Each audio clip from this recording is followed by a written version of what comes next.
बिस्मिल्लाहिर्रहमानिर्रहीम। अस्सलाम वालेकुम स्टूडेंट्स, उम्मीद है आप सब खैरियत से होंगे। Chapter number 6 financial statement analysis, financial management की बुक का ये चैप्टर 6 है। फाइनेंशियल स्टेटमेंट एनालिसिस कि किस तरह से हम अपनी जो फाइनेंशियल स्टेटमेंट्स हैं उनका एनालिसिस करेंगे।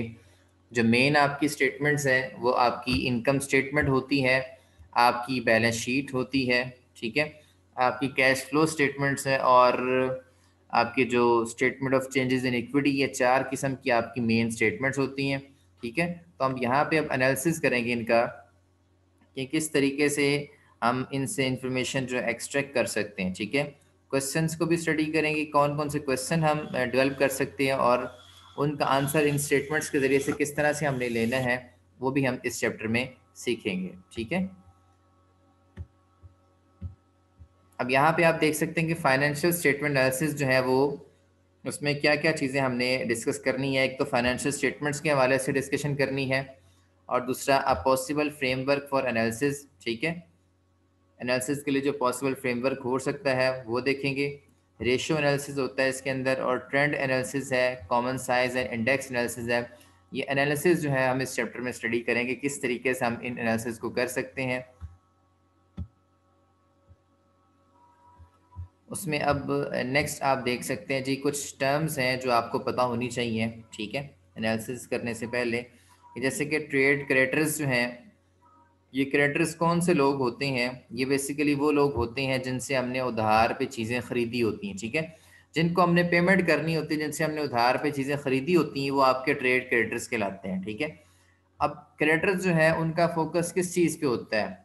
ज़ाहिर बात है, कोई बंदा अगर चीज़ें सप्लाई कर रहा है किसी कंपनी को, ठीक है, तो वो देखना चाहेगा कि उस कंपनी की लिक्विडिटी किस तरह से है। लिक्विडिटी से मुराद क्या होता है जी? कंपनी के पास कैश की फॉर्म में पैसा कितना है, इसको कंपनी की लिक्विडिटी कहते हैं। ठीक है, अब देखें ना, एक कंपनी ने करोड़ों रुपया दूसरी पार्टी से लेना है, ठीक है, वो उसका एसेट तो है, लेकिन उसकी पॉकेट में, उसके पास फिल वक्त उसके बैंक अकाउंट में या उस कंपनी में जो कैश की फॉर्म में जो पैसा पड़ा हुआ है वो कितना है, वो उसकी लिक्विडिटी कहलाएगी। ठीक है, किसी से पैसा लेना है, वो उसका वो लिक्विडिटी में शुमार नहीं होगा। ठीक है, तो क्रेडिटर्स का फोकस ये होता है कि कंपनी, देखा जाए कि कंपनी की लिक्विडिटी कितनी स्ट्रांग है, लिक्विडिटी कितनी है कंपनी के पास, कैश के फॉर्म में पैसा कितना बड़ा हुआ है, उसके मुताबिक ही जो है वो कंपनी से डील करते हैं। ठीक है, अगर आप एक सप्लायर हैं, आप चीज़ें सप्लाई करते हैं उधार पे लोगों को, तो आप ये देखेंगे ना कंपनी में कि कंपनी की लिक्विडिटी अच्छी है या नहीं अच्छी। अगर कंपनी के पास कैश ज़्यादा नहीं है या उसके पास हालात अच्छे हैं, तो आप ऐसी कंपनी को अपना माल जो है वो सप्लाई नहीं करेंगे। तो क्रेडिटर्स का फोकस इसी पे होता है कि कंपनी की लिक्विडिटी कैसी है। उसके बाद बॉन्ड होल्डर्स है, focus on the long term cash flow firm. ठीक है, जो बॉन्ड होल्डर्स होते हैं उनका जो फोकस होता है वो लॉन्ग टर्म कैश फ्लो और फर्म पे होता है, क्योंकि बॉन्ड होल्डर्स को जो दिलचस्पी है वो किससे है, वो अपने प्रॉफिट से है, जो कि इंटरेस्ट की सूरत में उनको उनके बॉन्ड्स के ऊपर मिलना होता है। अगर लॉन्ग टर्म कैश फ्लो होगा कंपनी के पास तभी वो इनको इंटरेस्ट पे कर सकेगी। ठीक है, अगर कंपनी के पास कैश ही नहीं होगा तो बॉन्ड होल्डर्स को इंटरेस्ट कैसे पे करेगी? तो बॉन्ड होल्डर का जो इंटरेस्ट है वो कंपनी के लॉन्ग टर्म कैश फ्लो पे होता है। ठीक है, इसलिए वो कंपनी की स्टेटमेंट्स में से ये देखने की कोशिश करते हैं कि आगे कंपनी के पास कैश फ्लो किस तरह से चल रहा है। ठीक है, कंपनी की कैश फ्लो स्टेटमेंट को चेक करते हैं वो। उसके बाद शेयर होल्डर्स है, शेयर होल्डर्स का फोकस क्या होता है? शेयर होल्डर बेसिकली कंपनी के ऑनर होते हैं, उनको कंपनी की प्रॉफिटेबिलिटी से गर्ज होती है। ठीक है, कंपनी कितना प्रॉफिट कमा रही, कितना नहीं कमा रही, उनको कंपनी की प्रॉफिटेबिलिटी से गर्ज होती है। And long term health of the firm. ठीक है, और कंपनी की जो लॉन्ग टर्म हेल्थ है, लॉन्ग टर्म में कंपनी किस तरह से चल रही है, उस चीज़ से उनको गर्ज होती है कि लॉन्ग टर्म भी कंपनी अच्छी चले और कंपनी फिल वक्त भी जो है वो प्रॉफिट कमाती रहे। ठीक है, तो इन 3 तरह के जो लोग हैं इनको जिन चीज़ों से गर्ज होती है वो हमने डिस्कस कर ली है। ठीक है, ट्रेड क्रेडिटर्स को कंपनी की लिक्विडिटी से गर्ज होती है, बॉन्ड होल्डर्स को कंपनी के लॉन्ग टर्म कैश फ्लो से होती है और शेयर होल्डर्स को कंपनी की प्रॉफिटेबिलिटी और long term health of the firm से गर्ज होती है। ठीक है, उसके बाद प्लान क्या होता है? Basically internal uses of the statement analysis. ठीक है, प्लान बेसिकली ये होता है जी कि आप फोकस करें, focus on assessing the current financial position and evaluating the potential firm opportunities. ठीक है, आप अपने पास देखें कि आपके पास अभी जो आपकी फाइनेंशियल पोजीशन है, फाइनेंशियल पोजीशन से मुराद क्या होता है? फाइनेंशियल पोजीशन मुराद ये है कि कंपनी के पास इस वक्त असासे कितने हैं और इस वक्त कंपनी के ऊपर वाजिबात यानी कि लायबिलिटीज़ कितनी हैं। ठीक है, तो फिल वक्त जो है कंपनी की फाइनेंशियल जो माली हालत है वो कैसी है, और इसमें इवेल्युएट किया जाता है कि फ्यूचर में कंपनी कौन कौन से काम कर सकती है, फ्यूचर में कंपनी के पास कौन कौन सी अपॉर्चुनिटीज़ अवेलेबल हैं। ठीक है, उसके बाद कंट्रोल की हम बात करते हैं। कंट्रोल, कंट्रोल से मुराद क्या होता है? Focus on the return on investment. ठीक है, आपने ने जो इन्वेस्टमेंट की है, इन्वेस्टमेंट से मुराद क्या होता है जी? कि आपने जिन पैसों के एसेट्स खरीदे हैं, जिन पैसों की आपने मशीनरी खरीदी है, जिन पैसों से आपने चीज़ें खरीदी जो बिजनेस में लगाई हैं और जिनके ज़रिए से आप प्रोडक्शन करके सेल करवा रहे हैं, वो बेसिकली आपकी इन्वेस्टमेंट है ना, जो आपने बिजनेस में वेरियस एसेट्स में की है। वो आया कि वो एसेट्स जो हैं आपको आपकी तवक्को के मुताबिक रिटर्न दे रहे हैं कि नहीं दे रहे? आप उस रिटर्न पे कंट्रोल करने की कोशिश करेंगे। ठीक है, कि आपकी एसेट्स जो एफिशिएंटली वर्क कर रहे हैं, एसेट में एफिशिएंसी है या नहीं है। ठीक है, इस चीज़ को कंट्रोल किया जाएगा। उसके बाद अंडरस्टैंड, आपने क्या करना है? Focus on understanding how suppliers of funds analyse the firm. ठीक है, मतलब इसमें आपने ये देखना है कि हाउ सप्लायर, किस तरह से जो सप्लायर्स ऑफ फंड्स हैं वो एनालाइज करते हैं फर्म को। ठीक है, ये सप्लायर के पॉइंट ऑफ व्यू से भी आपने अंडरस्टैंडिंग लेनी है। ठीक है, और इधर कंपनी के पॉइंट ऑफ व्यू से भी आपने अंडरस्टैंडिंग लेनी है, ताकि आप फ्यूचर में जो सप्लायर के साथ डीलिंग है वो बेहतर तरीके से हो सके और सप्लायर को जो है आप एक गुड व्यू पेश कर सके कंपनी का, ताकि फ्यूचर में भी कंपनी के साथ वो चले। ठीक है, इन चीज़ों को आपने अंडरस्टैंड करने की कोशिश करनी है। उसके बाद यहाँ पे दो स्टेटमेंट है। ठीक है, बैलेंस शीट और इनकम स्टेटमेंट। ठीक है, मोस्टली हमारा इस चैप्टर में इन दो स्टेटमेंट के ऊपर फोकस रहेगा, बैलेंस शीट के ऊपर, और इनकम स्टेटमेंट जो है ये वास्ट किस्म की स्टेटमेंट है। ठीक है, और इसके अलावा एक और स्टेटमेंट है कैश फ्लो स्टेटमेंट, और चौथी होती है आपकी statement of changes in equity. Statement of changes in equity वो बैलेंस शीट का ही एक पार्ट है, बैलेंस शीट में ही वो बनाई जाती है। ठीक है, उसको हम देख लेंगे। अच्छा, अलग से अगर तो उसमें चीज़ें ज़्यादा हों तो अलग से भी उसको प्रिपेयर किया जाता है और उसकी बैलेंसेस को बैलेंस शीट में लिख दिया जाता है। यानी कि जो कैपिटल वाला पोर्शन होता है ना बैलेंस शीट में, जो preferred stock, common stock, shares वाला पोर्शन होता है, उसके हवाले से एक अलग से स्टेटमेंट बनाई जाती है जिसका नाम statement of changes in equity कहलाता है। ठीक है, अच्छा, उसमें हम अब देखते हैं यहाँ पे बैलेंस शीट से मुराद क्या है। बैलेंस शीट बेसिकली कंपनी की माली हालत अगर आप देखना चाहते हैं ना, तो माली हालत को एक ख़ास डेट पे, पर्टिकुलर डेट पे अगर आप कंपनी की माली हालत जानना चाहते हैं तो उसके लिए आप एक स्टेटमेंट बनानी पड़ेगी जिसका नाम क्या है? Balance sheet. अब बैलेंस शीट में होता क्या है? तमाम एसेट्स को एक साइड पे लिख दिया जाता है और जो बकिया आपकी लायबिलिटीज़ और शेयर्स यानी कि ऑनर्स इक्विटी होती है उसको एक साइड पे लिख दिया जाता है, और आपके टोटल एसेट्स इक्वल होते हैं आपकी total liabilities plus honours equity के, जैसे इसे हम अकाउंटिंग इक्वेशन भी कहते हैं। ठीक है, तो बैलेंस शीट अकाउंटिंग इक्वेशन के तहत ही बनाई जाती है। एक तरफ आपकी, एक साइड आपकी होती है इन्वेस्टिंग साइड जो कि एसेट साइड कहलाती है आपकी, और एक आपकी होती है फाइनेंसिंग साइड जिसको हम लायबिलिटी साइड या प्लस ऑनर्स इक्विटी साइड भी कह देते हैं। ठीक है, एक लायबिलिटी साइड और एक एसेट साइड।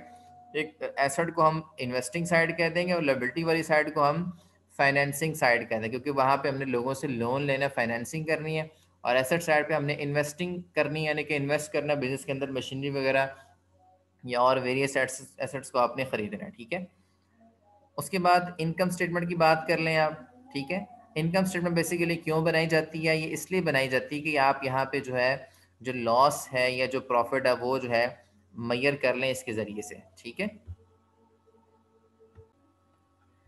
तो ये तो होगी दो स्टेटमेंट, बैलेंस शीट और आपकी इनकम स्टेटमेंट, जो आपके पहले भी आप पढ़ चुके हैं। ठीक है, अभी यहाँ पे उसने एक एग्जांपल दी है आपको ना बैलेंस शीट के हवाले से भी, और इनकम स्टेटमेंट भी बना के दिखाई है। बैलेंस शीट की एसेट साइड बना के दिखाई उसने, जिसमें आपके पास कैश या कैश इक्विवेलेंट्स होते हैं। कैश इक्विवेलेंट से मुराद वो मतलब आपके कोई ऐसे सर्टिफिकेट्स होते हैं जो कि फौरी तौर पे कैश में कन्वर्ट हो सकते हैं, उनको हम कैश इक्विवेलेंट्स कह देते हैं। अकाउंट रिसीवेबल, जिन लोगों से आपने पैसा लेना होता है, जिनको सेल की होती है, वो गिनाते हैं। इन्वेंट्री, जो स्टॉक आपके पास पड़ा है। प्रीपेड एक्सपेंस, जो आपने पहले से कुछ पैसे अदा कर दिए हैं लेकिन अभी आपने सर्विसेज यूज़ नहीं की, जैसे कि आप बिफोर टाइम रेंट पे कर देते हैं किसी बिल्डिंग का, तो वो जब तक आप सर्विसेज यूज़ नहीं करेंगे, रेंट वहाँ पे रहने लेंगे तो वो आपका प्रीपेड एक्सपेंस में शुमार होगा और उसको आप एसेट में लिखेंगे। उसके बाद एक्यूमुलेटेड टैक्स प्री पे, जो आपने बिफोर टाइम जो है टैक्स पे कर दिए, वो भी आपके लिए एसेट ही होगा। ठीक है, ये आपके तमाम करंट एसेट्स आ जाएंगे। और उसके बाद फिक्स एसेट्स जो आपके, जिसमें लैंड, बिल्डिंग, मशीनरी, ठीक है, फर्नीचर, जितने भी जो एसेट्स जो आपके 1 साल से ज़्यादा इस्तेमाल हो सकते हैं वो आ जाएंगे। और नेट फिक्स एसेट का उसमें से उनकी डेप्रिसिएशन को माइनस कर दिया जाएगा और आपके पास नेट फिक्स एसेट्स आ जाएंगे। इस तरह से आपकी इन्वेस्टमेंट जो लॉन्ग टर्म इन्वेस्टमेंट्स हैं आपकी, किसी प्रोजेक्ट में आपने किसी कंपनी के शेयर्स खरीदे हुए हैं, ठीक है, कोई लॉन्ग टर्म इन्वेस्टमेंट है, किसी कंपनी के डिबेंचर्स आपने खरीदे, वहाँ से आपको रिटर्न आता है, कोई इस तरह की अगर लॉन्ग टर्म इन्वेस्टमेंट है वो भी आ जाएगी। और अदर एसेट्स जो आपने कोई हैं तो वो भी यहाँ पे आ जाएंगे। इस तरह से आपके टोटल एसेट्स, जो एसेट वाली साइड जो है वो मुकम्मल हो जाएगी। इसी साइड को हम इन्वेस्टिंग साइड भी कहते हैं। ठीक है, अब इसके हवाले से भी कुछ क्वेश्चंस हैं, ठीक है, जो कि एनालिसिस करते हुए हमें देखने चाहिए। ठीक है, कि how the firm stands on specific date, what BW owed on, ठीक है, amount owed by customers, future expenses item already paid, cash likely convertible to cash within 1 year, original amount paid, accumulated deduction for wear and tier.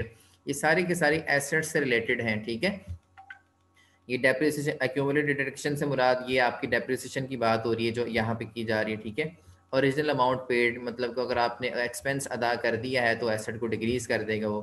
Cash and cash convertible to cash within 1 year, ये cash and cash equivalent की बात कर रहा है। ठीक है, future expenses item already paid, ये आपके प्री पेड एक्सपेंस की बात कर रहा है। तो ये सारे एसेट्स ही हैं। अमाउंट्स ऑर्ड बाय कस्टमर्स, यानी कि जो आपके डेटर्स हैं, ठीक है, उनकी बात एक्यूमुलेटेड, ये आपके अकाउंट रिसीवेबल हैं, ये ACCT और REC अकाउंट रिसीवेबल्स हैं कि जिन्हें आपने सेल की होती है। तो ये अमाउंट ओड बाय कस्टमर्स, ये वो है जिन कस्टमर से आपने पैसे लेने हैं। ठीक है, उनकी बात की जा रही है। और ये सारे सवाल आपके जो हैं वो इसके हवाले से थे। ठीक है, एसेट साइड के हवाले से जब हम एनालिसिस कर रहे होंगे तो ये जो बंदा भी एनालिसिस कर रहा है वो अपना एरिया देखेगा कि उसको किस चीज़ से मतलब है। जैसे कि हमने पीछे चल के बात की थी कि क्रेडिटर्स का फोकस किसी लिक्विडिटी के ऊपर है, बॉन्ड होल्डर का focus long term cash flow के ऊपर है, शेयर होल्डर्स का फोकस जो है प्रॉफिटेबिलिटी और लॉन्ग टर्म हेल्थ के ऊपर है। ठीक है, इस तरह हर बंदे का फोकस, हर यूज़र का जो फोकस है, ठीक है, उसका डिफरेंट चीज़ों पे होगा, अपने मुताबिक होगा, इसलिए उसके सवालात भी और होंगे और वो उस तरह से चीज़ों को एनालाइज करेगा। इसी तरह से लायबिलिटी साइड आपकी दी, नोट्स पेबल हैं, अकाउंट पेबल हैं, अक्रूड आपके टैक्सेस हैं, अदर अक्रूड लायबिलिटीज़ हो सकती हैं आपकी, ये सारी करंट लायबिलिटीज़ में आ जाएगी। फिर लॉन्ग टर्म डेट्स जो होते हैं आपके, जैसे कि डिबेंचर्स की बात कर सकते हैं, बॉन्ड्स की बात कर सकते हैं। उसके बाद शेयर होल्डर्स इक्विटी में आपके कॉमन स्टॉक है, एड पेड इन कैपिटल। ठीक है, मतलब अगर आपने उसको प्रीमियम पे इशू किया है ना, तो हम उसको प्रीमियम को हम पेड इन कैपिटल शो करते हैं। ठीक है, स्टॉक की पार वैल्यू के हिसाब से स्टॉक 200 का था, लेकिन पेड इन कैपिटल से मुराद आपने उसको प्रीमियम पे बेचा, 729 रुपये बढ़ा के बेचा आपने। ठीक है, यानी कि 200 रुपये का स्टॉक आपने तकरीबन को 929 में बेचा जाके, तो वो जो प्रीमियम है ना वाला, प्रीमियम वाला पोर्शन जो है वो आपका पेड इन कैपिटल में आ जाता है। उसके बाद रिटेन अर्निंग्स होती हैं, यानी कि प्रॉफिट्स जो आप हर साल अर्न करते हैं ना, ठीक है, उनको आप रिटेन कर लेते हैं। पुराने सालों के कितने प्रॉफिट्स आपने रिटेन करके रखे हुए हैं, ठीक है, वो सारे के सारे जो रिटेन अर्निंग्स है वो यहाँ पे आ जाती है। ये आपका टोटल इक्विटी होती है और ये इक्विटी को और लायबिलिटीज़ को जमा कर लेंगे तो आपके टोटल लायबिलिटी इक्विटी यहाँ पे ये आ जाएगी अमाउंट। ठीक है, अच्छा, ये जो बेसिकली पोर्शन है ना शेयर होल्डर्स इक्विटी वाला, ये अलग से भी एक स्टेटमेंट बनती है। ठीक है, ये अलग से भी एक इसी स्टेटमेंट को हम कहते हैं statement of changes in equity, जो तीसरी स्टेटमेंट। ठीक है, अब यहाँ पे डिफरेंट किस्म के क्वेश्चंस हैं। Note asset is equal to liabilities plus equity का उसने इक्वेशन लिखी हुई, अकाउंटिंग इक्वेशन। और what BW owed and ownership position, ठीक है, उसकी ऑनरशिप पोजीशन क्या है, यानी कि शेयर्स उसके पास कितने हैं। ठीक है, और उसने जो है मतलब डेट लोन कितना लिया हुआ। ठीक है, कंपनी के पास दो तरीके होते हैं ना फाइनेंसिंग करने के, या तो शेयर्स के जरिए कर ले, या जो है वो जो डेट्स वगैरह के जरिए, यानी कि बॉन्ड्स या डिबेंचर्स बेच के जो है कर ले उसके वाले। और to suppliers for goods and services, suppliers को कितना पैसा आपने देने। अकाउंट पेबल, आपके ऊपर जो लायबिलिटी अकाउंट पेबल के हवाले से, अकाउंट पेबल वो होते हैं जिनसे आपने उधार चीज़ें खरीदी होती हैं, उनको पैसे आपने देना होता है, लायबिलिटी होती है। ठीक है, तो वो लोग जो सप्लायर्स हैं जिनसे आपने गुड्स एंड सर्विसेज खरीदी हैं, ठीक है, कितना पैसा आपने सप्लायर्स को देना है, उसकी यहाँ से इंफॉर्मेशन मिलेगी आपको, ठीक है। अनपेड वेजेस, सैलरीज, कोई सैलरीज आपने पे नहीं की, वेजेस आपने अदा नहीं की, तो उसकी इन्फॉर्मेशन भी आपको यहाँ पे अक्रूड लायबिलिटीज़ वाले सेक्शन में से मिल सकती है, ठीक है, या उसको मेंशन किया होगा वेजेस पेबल या सैलरीज पेबल लिख के यहाँ मेंशन किया होगा सवाल में। उसके बाद debts payable less than 1 year कौन से और debts payable greater than 1 year कौन से, ठीक है। लोन दो तरह के हो सकते हैं, शॉर्ट टर्म लोन भी हो सकते हैं और लॉन्ग टर्म लोन भी हो सकते हैं, ठीक है। वैसे तो प्रीवियसली 3 किस्में चलती थी लोन की, शॉर्ट टर्म लोन है और मीडियम टर्म लोन है और लॉन्ग टर्म लोन, ठीक है। लेकिन अब जो है प्रैक्टिस ज़्यादा जो है वो शॉर्ट टर्म लोन की और लॉन्ग टर्म लोन की चलती है। शॉर्ट टर्म लोन जो है वो लेस देन 1 ईयर हमने उनको अदा करना होता है, हमने मतलब बैंक से जाके आप लोन लेते हैं और विद इन 1 ईयर 6 महीने बाद 8 महीने बाद आपने उसको वापस कर देना होता है, तो ऐसे लोन को हम जो है वो less than 1 year debts payable कहते हैं। और डेट्स पेबल जो ग्रेटर देन 1 ईयर जो है उसको हम मतलब जो साल के बाद आपने अदा करने हो, आपकी जो एग्रीमेंट है वो साल के बाद का हो, 2 साल बाद, 3 साल बाद या 4 साल बाद या 5 साल बाद आपने अदा करनी है या 10-20 साल बाद अदा करने, तो वो लेस ग्रेटर देन 1 ईयर की कैटेगरी में आएंगे, ठीक है। तो ये भी हम चीज़ें इस स्टेटमेंट के ज़रिए से जो हम फाइंड आउट करेंगे कि हम फाइनेंशियल स्टेटमेंट में हमें इन चीज़ों का पता लग जाएगा कि डेट्स शॉर्ट टर्म वाले लेस देन 1 ईयर वाले कौन से हैं और डेट्स जो हैं वो ग्रेटर देन 1 ईयर वाले कौन से, ठीक है। और ओरिजिनल इन्वेस्टमेंट कितनी थी उसका भी पता लग जाएगा। अर्निंग री इन्वेस्टेड जो है, ये अर्निंग जो री इन्वेस्टेड, ये जो रिटेन अर्निंग्स हैं, ठीक है, ये आ जाएंगी आपके अर्निंग जो दोबारा री इन्वेस्ट की हैं वो कितनी, ये सारी इन्फॉर्मेशन आपको यहाँ से मिल जाएगी, ठीक है।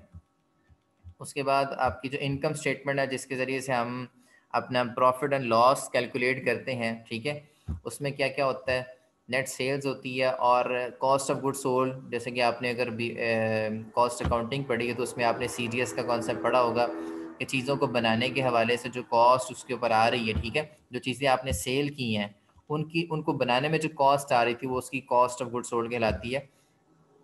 तो वो आप माइनस करेंगे तो आपके पास ग्रॉस प्रॉफिट आ जाता है। इसमें से आप अपने जो है डिफरेंट ऑपरेटिंग एक्सपेंसेस जो होते हैं, ठीक है, उनको आप माइनस करेंगे। उसमें आपके सेलिंग एक्सपेंस आ जाते हैं, आपके एडमिनिस्ट्रेशन के एक्सपेंस आ जाते हैं, आपके मार्केटिंग के एक्सपेंस आ जाते हैं, ठीक है, सारे किस्म के ऑपरेटिंग एक्सपेंसेस यहाँ से माइनस करेंगे। माइनस करने के बाद आपके पास आंसर आता है earning before interest and tax. I से मुराद इंटरेस्ट है, टी से मुराद टैक्स है, ई बी से मुराद अर्निंग बिफोर लिखा है, ठीक है। Earning before interest and tax आ जाएगा, यानी कि इंटरेस्ट और टैक्स माइनस करने से पहले जो अर्निंग है वो 210 की है। फिर इंटरेस्ट माइनस कर देंगे आप तो अर्निंग बिफोर टैक्स, यानी कि अब जो अर्निंग आई है ना ये जो 151, ये बिफोर टैक्स, टैक्स माइनस करने से पहले आई। पहले जो अर्निंग आई थी वो टैक्स और इंटरेस्ट दोनों को माइनस करने से पहले थी। अब जो अर्निंग आई है वो सिर्फ टैक्स को माइनस करने से पहले वाली है और ये इंटरेस्ट के बाद वाली, दोनों तरीके से कह सकते हैं। और इनकम टैक्स माइनस कर देंगे तो फिर अर्निंग आफ्टर टैक्स आ जाएगी आपकी, ठीक है। इसको कहते हैं नेट इनकम, ये आपकी नेट इनकम कहलाती है। इस नेट इनकम में से आपने जो है कंपनी जितनी भी, ये आपका नेट प्रॉफिट होता है बेसिकली। इस प्रॉफिट में से कंपनी ने डिविडेंड देना होता है, ठीक है, और इसी प्रॉफिट में से कुछ रिटेन करना होता है, अपनी रिटेन अर्निंग में लेके जाना होता है। कुछ कुछ कंपनी रिटेन कर लेगी और कुछ जो प्रॉफिट अपने जो शेयर होल्डर्स हैं उन्हें बांट देगी। जैसे कि आप यहाँ पे आप देख सकते हैं 91 का प्रॉफिट हुआ था और कंपनी ने कैश डिविडेंड जो लोगों को दिया वो 38 का दिया और जो बकिया $53 हैं वो उसने रिटेन कर लिए फ्यूचर यूज़ के लिए, ठीक है, फ्यूचर में जाकर उनको किसी मकसद के लिए यूज़ करेगी या कंपनी में उसको दोबारा से री इन्वेस्ट कर दिया जाएगा बिजनेस को मज़ीद बढ़ाने के लिए, ठीक है। तो that's all about today's topic. यहाँ तक अगर आप लोगों को कोई मसला है तो इसमें आप लोग क्वेश्चन कर सकते हैं। हम डिफरेंट मेन जो बेसिक चीज़ें उनको डिस्कस किया है। फर्दर इसमें हम जो है इसके जो फ्रेमवर्क जो है उसको स्टडी करेंगे फाइनेंशियल एनालिसिस के हवाले से और डिफरेंट किस्म के एनालिसिस के ऊपर बात करेंगे किस किस तरीके से हम वो एनालिसिस कर सकते हैं, रेशियोज़ के हवाले से, ट्रेंड एनालिसिस के हवाले से, कॉमन साइज एनालिसिस क्या होता है, इनके ऊपर हम नेक्स्ट लेक्चर्स में बात करेंगे। तो that's all about today's topic. If any question you people can ask now. Thank you very much.